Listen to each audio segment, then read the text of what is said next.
Welcome back. What's up, guys? This is The Real Deal with Casey and Jason, where we talk real life, real experiences, and just occasionally we talk a little bit about real estate.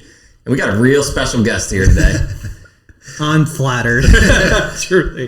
This dude's, you're starting to flush already. The guy hasn't eaten in 22 hours. Yeah. So we got our buddy, you know what? Remo he might have got more shout outs so far on the show than anybody. Yeah, probably. It's probably almost a three-way tie between Remo, Steven, and Charlie. I would say. Was Steven on the show already? No, him and Charlie are both upcoming. So you have Man, I get some shout outs on here. you got first dibs. Yeah, do you listen? I have. Okay. I started listening more. Good. Once I put down all my studying, I flipped the switch and started listening to you guys. I'm trying to get back in. We can't talk about studying, all right? Make sure don't bring up anything that's going to get you in trouble. We're done. Well, I got to say to you guys, you guys are rocking and rolling, dude. Thank you, bro. I'm honored to be on here, honestly. You guys are really kicking butt and some of the guests. I love how you guys have the local businesses on here. That's what's most important, right? Yeah. Like getting their name out, hearing their story, because there's so many stories like that all across the United States. So here in our town, it's great. And also, like, who did your guys' intro? Like, that thing is so serious. That's our buddy Nick. Yeah. Oh my gosh. He's definitely got the most shout outs. Yeah, but yeah. He's part of the group. He is a part of it. He's part of the group. Thanks, Nick. Yeah, Nick's killing it. So, Way to go, Nick. just to I guess introduce everybody. So you've heard Remo's name. Remo's another Cecil County guy. Born and raised. He's actually my next door neighbor here in Earlville. He's a former rival of ours. Yes, he went to Elkton High. Played baseball arch against nemesis. Yes. Played baseball against Remo in high school. Another D1 athlete. Mm-hmm. Yeah. So shout out UMES. Yeah, I gotta say, well, for one, like these guys said, my name is Remo Orsini. I'm a financial advisor in Middletown, and I gotta give a shout out to my guy Jason here. He reminded me the other day that he's the reason I even got a baseball scholarship. Why is that? You weren't a senior. You were already in college, big man. An overstatement, but I did And contribute. you threw him out? Yeah, kind of, something like that. Just you did. Google Bow Manor versus Elkton 2007 in Cecil County. You'll find it front page. It's funny because when I was in high school, like, no one taught me how to recruit. Like, I kind of just did it myself last minute. Yeah. I started sending out all these emails to coaches locally. It was different then. Now kids, like, there's showcases and Facebook, whatever. And so I sent out one to UMES, and he apparently called my high school coach, was like, "Hey, I'm coming to see you. Come see Remo the next day. It's against Bow Manor at Eater Park. First inning, I make a diving. Was it the first inning? I think so, yeah. It probably was. Yeah, it probably was. And I took a diving ball in the hole, got up here, trotting across second to third. I'm like, this guy's dumb. Tossed him out. Scholarship on the spot. I thought you threw me out at first. No, I got you at third. You got me at third. Yeah. I thought you threw me. I thought I was trying to jarred my memory the other day when you said that. So thanks to you, my man. Show, my memory sucked. It was perfect time. It was fun. It's all fun and games. Congratulations, bro. Yeah, so I got a scholarship a couple days later. So you're welcome, right? Yeah, honestly, I got to give my credit to Jason Zag, for all my hard work. And terrible base running. Absolutely. Was there a runner on first when the ball was hit? Or was he just trying to take a... I think he must have been on second. Yeah. But was he and forced? The ball wasn't far enough into the hole where he was like, oh, should I go? Should I not go? He probably committed. So there probably I caught it, first. and then I look up, and then he went, and I just was able to... Got it. Picked him off. Yeah, picked him off. Man. He's a hell of a shortstop, hell of a hitter. Yeah. Good baseball player. I remember. Thank you guys. Back in our younger days. Yeah. It was fun. We could get into all that fun stuff and the backstory to working hard to get to where you want to be. Yeah, absolutely. Want to kick it off, I guess, a couple things. So we're going to talk about, just to give everyone an agenda out there, in addition to Bow Manor sports, Cecil County sports, we're going to talk a little bit about fitness, which you guys are well accustomed to. Big surprise, yeah. We're going to talk about fasting. Mm-hmm. We're going to talk about some sales. Yeah. Getting out of the 9 to 5, because we've all kind of had that same experience. So we're going to get into all that. So right now we are, how many hours in? Let me see.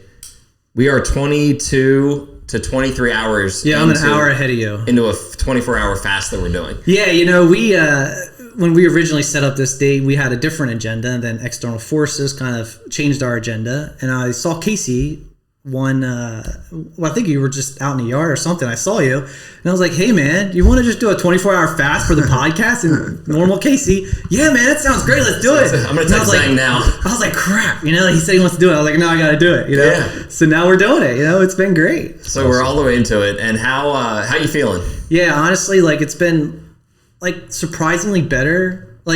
So I've been doing a little bit of intermittent fasting for the last 3 weeks, trying to jumpstart my body a little bit. And I usually finish dinner around 6 during all those last 3 weeks. And I'm good. I'm not even hungry the rest of the afternoon, the rest of the night. I'm good. Last night, knowing that I couldn't eat for 24 hours, I was starving. Yeah. And but that was it. After I got past that this morning at 4:30 or about 5:30 when I was up, my stomach was growling, but then it went away after we worked out. Yep. And honestly, I've had great energy all day, kind of Same. humming along. And we were just talking before we started this that we're kind of not I don't know if buzzed is the right word, but we're just kind of feeling a little high, because we just haven't eaten in such a long time, but not to the point we're going to pass out. Yeah, it's almost borderline jittery, I feel like. Yeah. And I don't know if that could be the coffee. So shout out Cafe on the Bay. Yeah, again, definitely. I was over there seeing surprise. Tammy. Yeah, our podcast with Tammy and Cafe on the Bay just dropped today. Great. So I was over there hanging out for a little bit and fueled up. So maybe that's something to do with it, 300, 400, 500 milligrams of caffeine on an empty Yeah, stomach. considering this is my third cup of coffee today. Yeah, a gallon and a half of water. I think, I'm running on nothing. I don't know. Yeah, but feel good though. I feel great. Surprisingly. I was talking to Aubrey before this, and I was I'm feeling leaner. We were texting. I lost 2 pounds just today, which is probably Lighter. water weight. Yeah. But the inflammation, over the last 3 weeks, it's just I feel so much better. That's good, 10 man. pounds in a month. That's good. Yeah, it's a lot. Good. So That's really good. It's been fun. Are you doing one? Tomorrow. You're gonna do one tomorrow. I have a started. 5K tomorrow morning. So Wow. I will eat Just gotta outdo us, huh? fast. Well, I kind of forgot. You ready to go? We'll just go Kinda for a forgot. jog right now. Yeah, so doing a 5K at Glasgow Park. Cool. Nice. Man. So then you're gonna eat breakfast, but then Yep. not eat until breakfast the following day. Yep. All right, got it. Easter. Yeah, until Easter. Yeah, there you go. Good, Hasn't man. been bad though. I think I could definitely do. The 24 is not a problem. Getting beyond 24, if you start going overnight, I think that's where it would be. Going to bed hungry again tonight, I think would be Serious. that would be a little bit tougher. But I hear great benefits from it. I'm not a doctor, so consult your physician. Yeah, absolutely. Free try something like But this. I hear it regenerates cells in your body. I don't know. I totally agree. For me, one of the biggest reasons I wanted to is, we just had our second child, and I was feeling I don't know, you get into this rhythm of not exercising as much, eating, just kind of surviving, and then I was feeling so lethargic. I was staying over 200 pounds, 202 pounds, and so I wanted to get my energy back. So I knew if I lose weight, naturally you get your energy back. And second, diabetes runs all the research I've done and just read about intermittent fasting. It brings your blood sugar, it kind of levels it off, and all the other health benefits that go with it. But to me, diabetes runs deep in my family. It took my dad at 16. Well, when I was 16. So I know that if I can get that stuff in check and try to do the best I can, then I'll be around a long time for my ahead family. of it, man. Yeah, absolutely. So there's there's so many reasons for me it's beneficial. Yeah. Yeah, I think too, with the fasting, if you, for anybody out there, if they want to try the intermittent fasting, just maybe start eating a little bit later, than you were used to, and stop eating a little bit earlier. 100%. And then you can kind of work your way up to whatever's comfortable. But I've done the what do you call it, 16-8? 16-8. Yeah. Where you kind of just skip breakfast and you start eating at lunch. And honestly, like you're saying, you don't really, I don't really get that hungry, and you kind of have really good energy until you eat. You really do. And I think the biggest thing about it is if you're starting off doing it, challenge your body to just do something different. Our bodies are so habitual to, we eat at this time and we want to do this at this time. If you throw that off, it's going to have, so many benefits to you, even if you're just doing 12 hours intermittent or, fasting or 14, before you dive into the 16 or more. As long as you're challenging your body, I cannot see any reason why that wouldn't be beneficial for you. So what have you guys been doing today? You've been out and about. Yeah, so I had a really, really eventful day.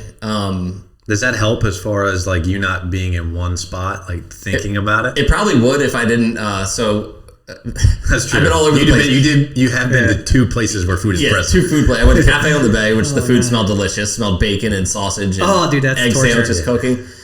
So I hung out there for a while and then came back to JoJo's and spent some time there just because of the office situation today and my vehicle's getting worked on. So, it was fine. We started our day actually at 6 o'clock. 6:15, 6:15 doing a ruck.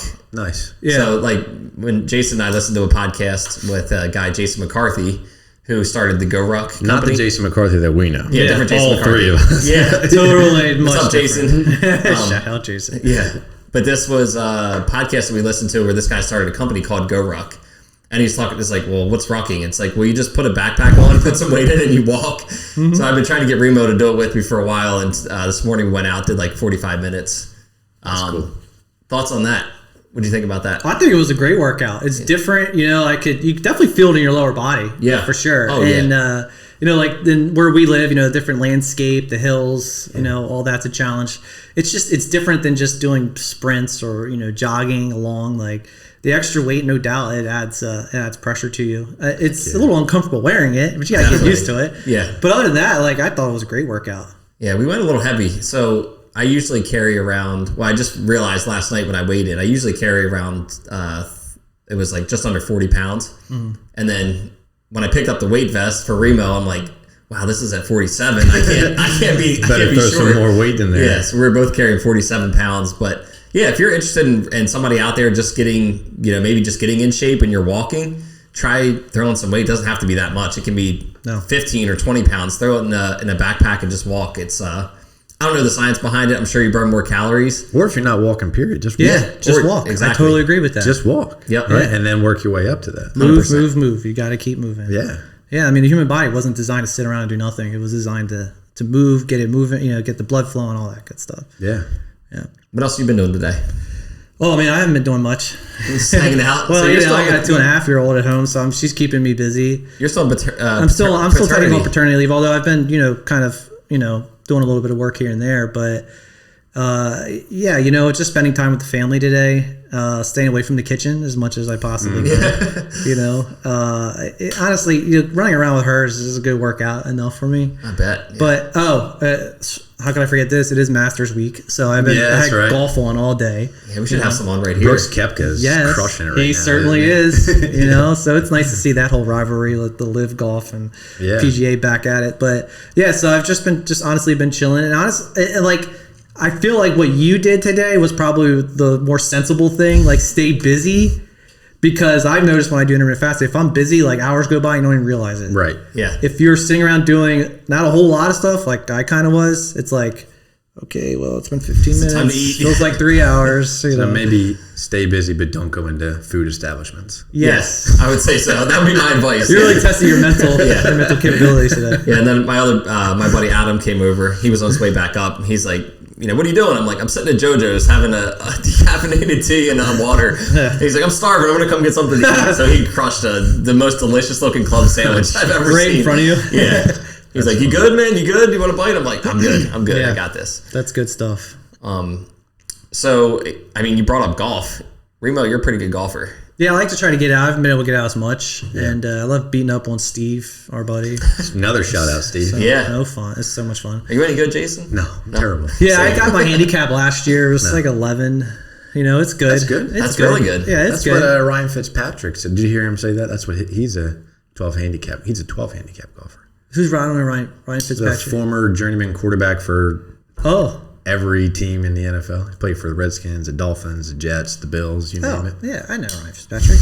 All those football players are good. They're good at golf. Pretty sure he went to Harvard. He did. Yeah, he was. Yeah. He was like Ivy League guy. Yeah, so I try to get out as much as I can. I mean, my goal was to try to join a men's league this year, but I don't think it's going to happen with the new baby and just time constraints. But I love getting out there and playing, and especially this time of the year. To me, this is the best time of the year. Oh, man. Because you got, the weather's changing. You got the Masters. I don't know about you guys, but I love watching the Kentucky Derby. Mm-hmm. Yeah. All that stuff's coming up. I like it because it's 2 minutes. That's all you got to do is just watch it. I know. They have a ton of races going on, but they only show you the important one, which is all you want to watch. So, yeah, I like to try to get out, and it's fun. It's fun. Yeah. But it also segue into, why I left the 9 to 5, you know, is like I can go golfing whenever I want. You know, like I don't have to request time off to my managers or to my company. Like I go, you know, and that's what we heard from Tammy Yeah. as well. She said the exact same thing. She did. Talking about her brother's wedding?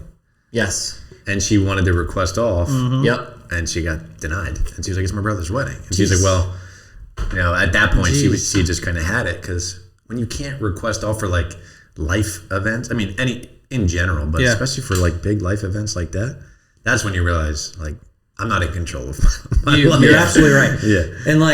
And we won't talk about my specific, you know, like business stuff, but like in general, if you're an entrepreneur, like you guys and myself and all the other people you bring on here, like I don't think it's talked about enough with the freedom that you get with being. That's it, man. Like I remember I was talking to Steve, you know, when he decided to turn the switch, and I was like, I think you should do it. And I've talked to other people the same way. Like I've tried talking people out of leaving entrepreneurship to go to a 9 to 5 because I'm like, you're going to regret it.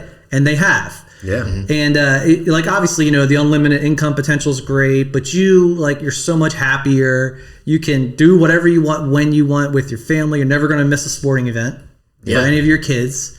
And if you want to do whatever schedule you want, it's all on you. Yep, so it's just 100%. Like that to me does not talked about enough. When it comes to entrepreneurship.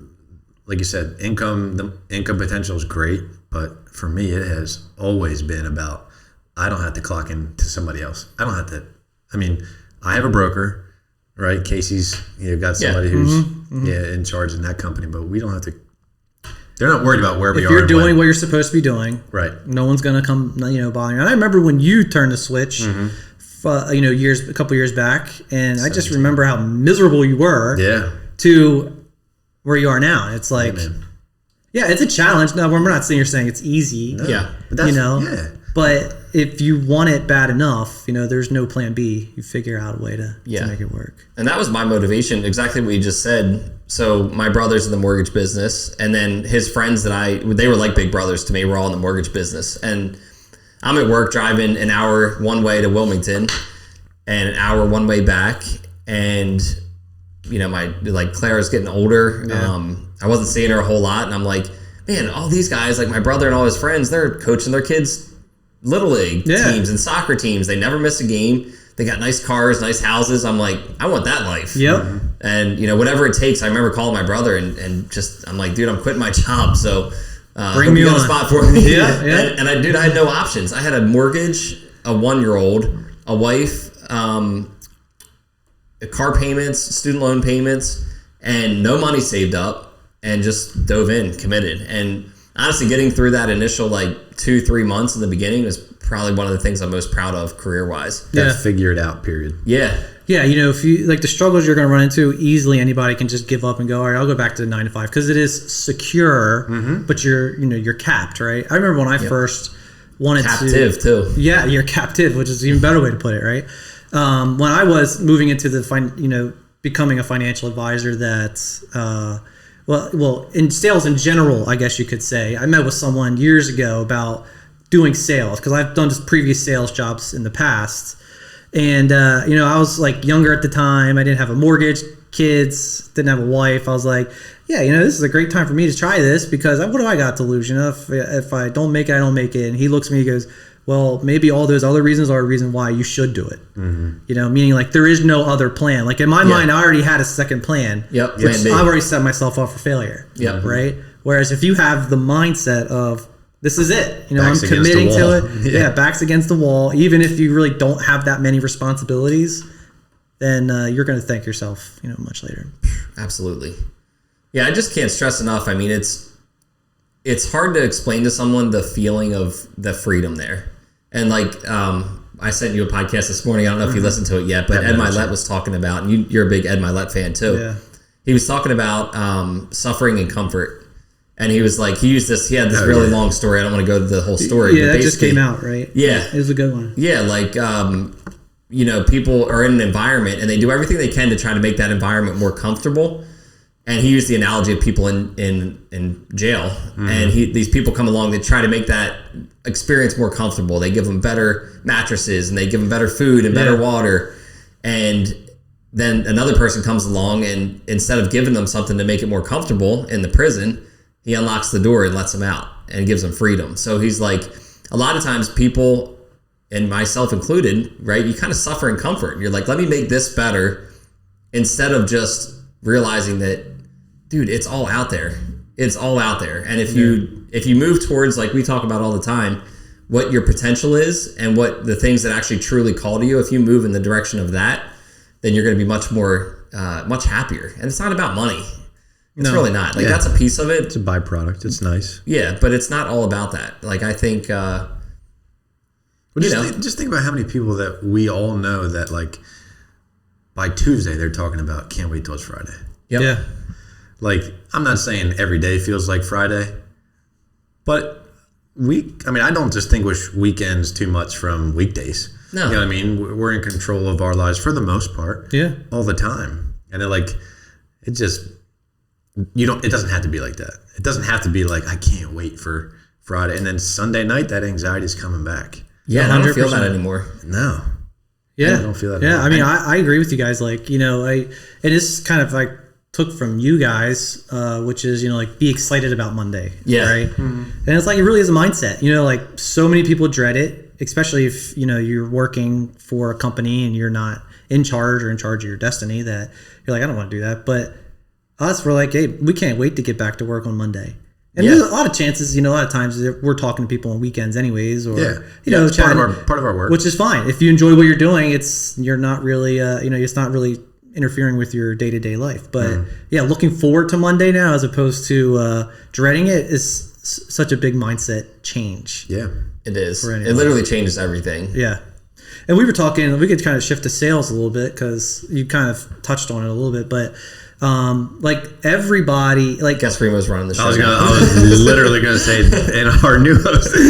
Sorry, I have these fun. Like when we were walking this morning, like me and you were having a good conversation, and we were talking about sales, and I was like, yeah, we should talk about that, because what prompted my mind to think of it was coming on here, that I got to thinking of Grant Cardone's book. We were talking a little bit about it this morning, about Sell or Be Sold. Yep. Have you read that one? I have not read that one. That's a good one. Yeah, and it's pretty high level, but it's like basic stuff that makes sense, right?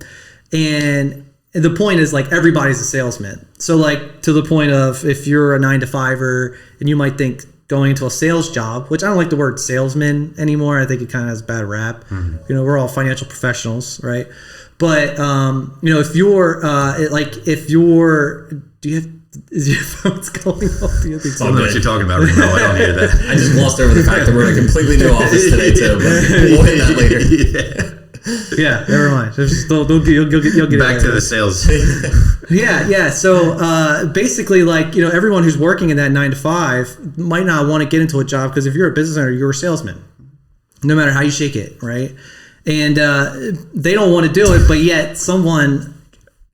All right, guys, we're back. Jason, fill us in on what happened the last 15 minutes. Yeah, apologize. I had some that's what she said problems. Remo said some things that kind of triggered me a little bit, so that's why the podcast isn't flowing as smoothly as it usually does. Yeah, if you see a blank screen and a long gap here. Nick, we just thank you for whatever you did to edit this out, bro. Sorry for wasting the last 20 minutes of the day. I'll take some responsibility. I'm a little bit of a jokester at times, and I teed them up. So Nick, hopefully you got a good laugh. You're a golf guy. This all worked. Masters week, teed them up, and you drove that sucker 350 yards. Go on.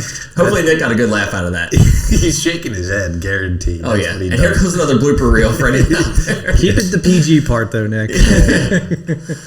When we were talking earlier, that, like, whatever, like, we were talking, like, simple example was, if someone hates sales and you get into an argument with them, that sales jobs are great because you can earn unlimited money, you can run your own profession, do whatever you want. They'll try and the other person will try to sell you that sales jobs are sleazy, or they're not good, or they're just whatever. Yep. It's like, you're doing exactly what it is that I do, right? Which is, you're selling me on the idea it's not good. Yep. Right. So the whole premise of that book is everybody's selling something. Right. So and you're either going to sell or be sold on somebody else's sale. Yeah, and that's exactly right. In anything. So if you find a passion you love, and you really care about it, you can start your own business and go out and sell that idea to folks who are willing to buy it. Did you, and I don't know where we were going or whatnot, I don't know where this is. Thank you, Nick, for whatever you did. Did you have people trying to talk you out of, either one of you guys, like doing not the 9 to 5, the entrepreneurial route, the 100% commission route? Did you have people saying like exactly what you just said, like, oh, you shouldn't do that, like, be careful? Oh, that's a good point. Yeah, I mean, certainly, like this society, majority of people they're in that comfort level of that security, that like getting that paycheck every couple of weeks, no matter what. So yeah, like I get a lot of salespeople don't make it, or like call professionals. So many small businesses don't make it. Right. That it's a risk that you do take, but that's where you need to surround yourself. So yeah, the answer to your question, yes. Mm-hmm. People do. Even people close to you will try to talk you out. I was going to say, probably more than anything, the people closest to you, like parents, or because they think they're trying to protect you. They're trying to protect you, which we get, right? Mm-hmm. So the whole idea is surround yourself around people who have succeeded, mm-hmm. right? And bounce ideas off of each other and get a good support group. I know early in my career, when I first started out, I was going out trying to meet anybody I could, and there was days where I wanted to quit, mm-hmm. And Aubrey wouldn't let me. She was like, no, you get back out there, you go do this and this, and now we're reaping the benefits of that. Right. If I didn't have that support, I probably would have. I mean, everybody has those doubts. Yeah, and the other thing that I think about is like what you were talking about earlier, like staying in that comfort zone. Call it the 9 to 5, whatever that comfort zone is. Like when people are trying to protect you from doing something where you might fail, mm-hmm. I actually think it's much better for you to do something and fail and learn from it than it is to stay in a comfortable spot and not grow. So I would argue that the people that are trying to get you not to do that thing are unintentionally like holding back your growth. Yep. 1,000,000% agree with that. I never finished my point either. I just remembered on the Ed Milet story, he was talking about people suffering in comfort. And he said, imagine you live in this beautiful mansion and like there's wings, there's like different rooms, there's multiple everything in there. And you're trapped or you're locked in one bedroom. Jason's going again. I'll converse with Remo. No, I got you. We're good. But he's like, imagine you're trapped in one bedroom. And he's like, eventually you open up that bedroom and you're like, holy, like, oh my God, this is a beautiful house. Like I never even stepped outside of this one room. Yeah. And then he's like, honestly, when you look at life, he's like, it's not just that one mansion, but it's like there's mansions everywhere all over the world. Yep. And it's all out there if you're willing to step out of the the box that you're in, the comfort zone that you're in. 100% agree with all that. Yeah, I mean, it's the simple phrase of get comfortable being uncomfortable. Yeah. Right? Like there's nothing comfortable about it, but it does lead to, bigger opportunities in your life and your family's life. You got to remember, you're not like, you have to enjoy doing it, but you're also not doing it just for yourself. Sure. That's awesome too that you said Aubrey would tell you to like get back out there. That She's hard awesome. On me. Shout out to my wife too, by the way, for kicking butt with the new baby at home, and she's doing great. Everyone's healthy, so shout out to my wife. And I give her credit all the time. I go, if it wasn't for you, I don't know, if I would still be in this profession. Yeah, because think about that. If you don't have that person saying, you got this, like, or get back out there, mm-hmm. and it's just you want to veer towards the easy road. Mm-hmm. You want to go to what's comfortable. Yep. Yeah, and we're going to look for people that are going to be like, oh yeah, it's okay. Like you can hang it up or you can quit. You can always go back to this, like you were saying earlier. Like that's where gives you an out. Yeah, gives you an out. Yeah. So you want to have your back against the wall, or just I'm trying it out. It's not the right mentality. But like so many of the people that we look up to that we don't know, right? Andy Frisella and Ed Milet and all those guys. I'm sure and I know that lots of them have. They talk about it, failed hundreds of times. Like Alex Hormozy talks about how many times he's failed, and that's how he learns, and that's how he grows. Yeah. Like we demonize failure as as a culture, but it actually contributes big time to success. Yeah, it does. And just look at professional athletes. I mean, how many times do they fail? I mean, what do you think they practice? They fail every day in practice, even in the games, right? And they're still best in the world, right? So it's no different in any profession. The Ed Milets, all those guys. I mean, they've all failed. Yep. All of them. Can you learn from it? Yeah, and Grant says this too. You can't fail if you don't quit. Like the only way you fail is if you stop trying. Right. Yeah, I love that quote. Yeah. Same as what Alex Ramosi says with the infinite gain. Infinite gain. Good. So explain that one, because did we talk about that one yet? I don't know if we talked about it. I don't think we did while we were recording, but that's a great quote that has stuck with me for sure. Yeah, he talks about like in the context of life in general, but like he specifically uses health, like health and fitness, and he also talked about marriage. Yeah. He said that like we apply finite constructs to an infinite concept. Like the goal of marriage is to stay married.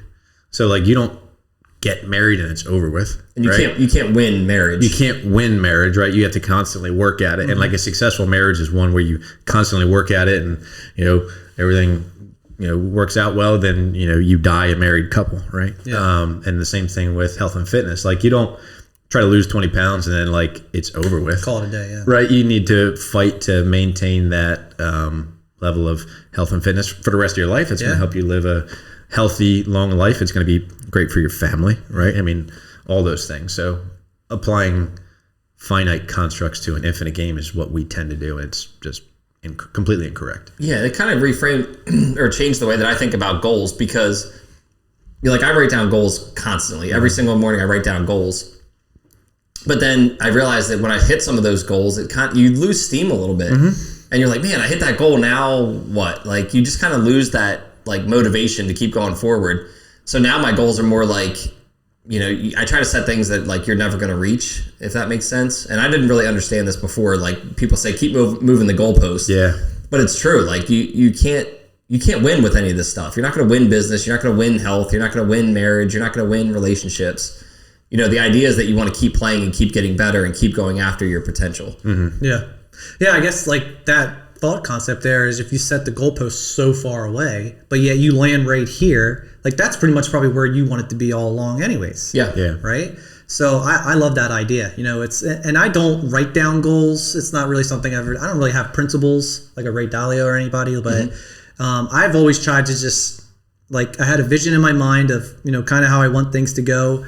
And I give myself a little leeway, things happen, right? Fitness, you slack off a little bit, but always try to I've always just tried to stay this course, right? Yep. And never veer too far off of it. And I haven't for the last 20 years, and it's just progressively staying the course is different than saying, let's just stay the same. Exactly. Meaning I want my course to keep going up. Yep. Right. But I need to stay within a certain, frame in order to get there. Right. Right. So, we were talking earlier about Ed Milet, and if you haven't read his book, it's great. And he's talking about... I got a copy for you. There you go. So he talks about how he fits in 3 days in 1 day. Yeah, so he breaks it up in increments, and then the whole idea though is that you don't slack off during one of those three time frames. You have to go 100%, in order to achieve. And we were talking earlier about getting things done, you can bust your butt for 6 or 7 hours and get things done. If you really work hard in that short time frame, you can get more done than if you were slacked off for 3 days. Right. Right. So the whole idea is you can fit 3 days and still have quality family time, a great business, and take care of yourself at the same time. Yeah. So it's it's a very interesting concept. He's an awesome guy. Yeah, he is. And I would say too, Remo, that I definitely I look up to you in the way that you're able to stay on a path without going extreme on anything. Mm-hmm. And that's I've always had a problem with that, because I've always been either all on or all off. Yeah. And I've taken the lesson, from you on that. And I feel more, I just feel more balanced in my life, with everything, with the health and fitness, the diet, with my work, just kind of seeing how you navigate that. And you don't sacrifice your family time too. That's a big thing that I've taken from you. No, not at all. One of the reasons I wanted to work for myself is I do not want to sacrifice family time. That to me means more than anything than making, $50 million a year, right? The money will come. Yeah. It will always come. If it's meant to come, it's going to come, right? Yep. But to me, it's always family first. I'll leave work early if I want to. I'll take off Fridays if I want to. Again, that's the benefit to you being your own boss. You can put your family first. So I agree. And we were talking about you mentioned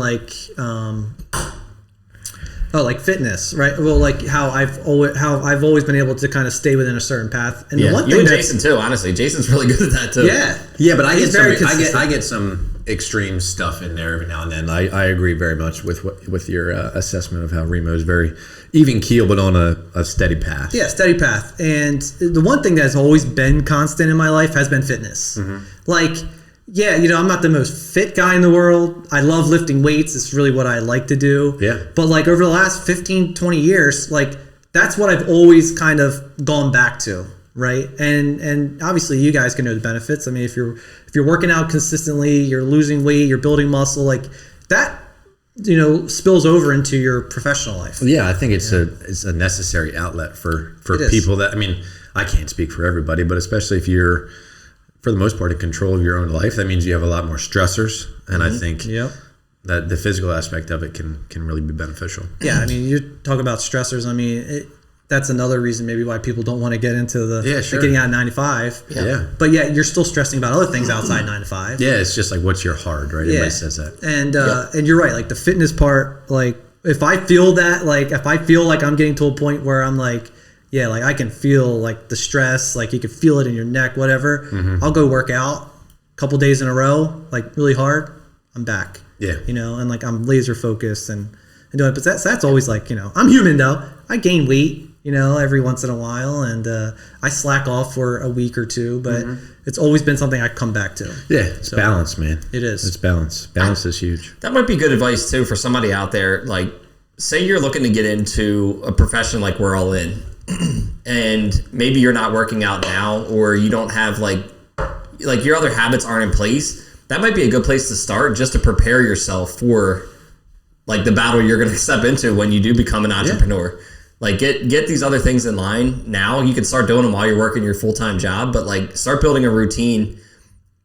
Take it from us or take it from somebody else that's done it. Like you're going to need an outlet for, the stress that comes along with it, how to deal with it. But because I think if you just jumped right into it and you didn't have that outlet, that would make it even harder. You might turn to other things. You know what I mean? Yeah. Things that are just going to make you spiral down, or like, alcohol, drugs, whatever the case might be. So yeah, I agree. Fitness is, it really is just, it does work wonders on your mind and your body. Yeah. So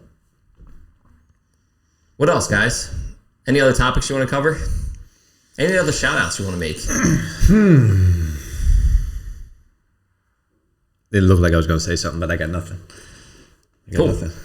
Well, guys, this has been fun. We are going to close this thing down. I have a feeling we'll have Remo back on. Yeah. Anytime. We'll pick another day. Talk more about baseball with Remo. Yeah. And how strong he did not tell everybody that he was, because he was strong. Yeah, FYI. So I haven't lifted a weight at this point in prior to working out with Remo, and probably like, I don't know, close to 15 years, honestly. Yeah. Because I was, I played baseball in college. We had to lift then. Then when I went through the whole phase of not doing anything, and Remo's like, "Hey man, you want to work out together?" And I'm like, yeah, I guess so. Let's see what we can do. Dude can put up some weight. Yeah. Yeah, appreciate it. And that wasn't overnight. Like that's back to that consistency of, doing it for however many years. Yeah. But you gain, you gain strength fast. Yeah. Right? Like if you stay with it, and we did for a while, and it's just like it's a great feeling. It is. And that's what kind of keeps you coming back. 100%. For more. Yeah. How much can you bench now? I have no idea. It's not all that much. Maybe it's 3. A lot. Maybe 3 something. I don't know. Maybe 3 something. Yeah. It would definitely be 3 something. I don't know exactly. Dude, if I said 3 something, I'd be hanging from the ceiling. I think the other day I put up 275 for like 8 maybe or something. Jesus, like that. This guy. I can't even bench 175. No, I can. No, I can. But yeah, 275. I can attest. Remo is a strong guy. Appreciate it. And it's good though when you work out with somebody, just like in these other areas, when you work out with someone that's stronger than you, it helps because it pushes you. Yeah. Remo's a great guy all around. Good friend. Appreciate you. Yeah, absolutely. Because Remo's one of the guys that will like call. And like, I'm not a big talker on the phone guy, but he's like, no, I'm getting this guy on the phone. Like you're one of those guys. That's like, what's going on, man? I'm getting this guy on the phone. Like, how you doing? How's your family doing? Stuff like that. So yeah. He's one of those guys check it on you. That pulls me up. Yeah, and there's not many people I feel comfortable doing that with. It's you guys are great guys. I love the relationship we've built, over the years, and we have fun. We're doing this, but yet serious, and we learn things, and I appreciate you guys. Yeah, thanks, it's bro. Definitely. Back to your point earlier that we might or may not have to cut out of here, but having a circle is so important. Yeah. A circle of good people that are on the same mission and doing the same things, because you go through times where you need to get something off your chest, but you need to talk to someone else who's kind of in a similar position. Yeah. And not somebody that's going to try to talk you out of what you're doing. Yeah. You guys are both really good at that, by the way. Look up to both of you guys for that. Appreciate it, man. Yeah, appreciate it. We'll definitely have Remo on again. Guys, this has been fun. Give us a like, share, subscribe, tag Remo, give him a shout out. And until next time, this is The Real Deal. See you guys. See you guys. See ya.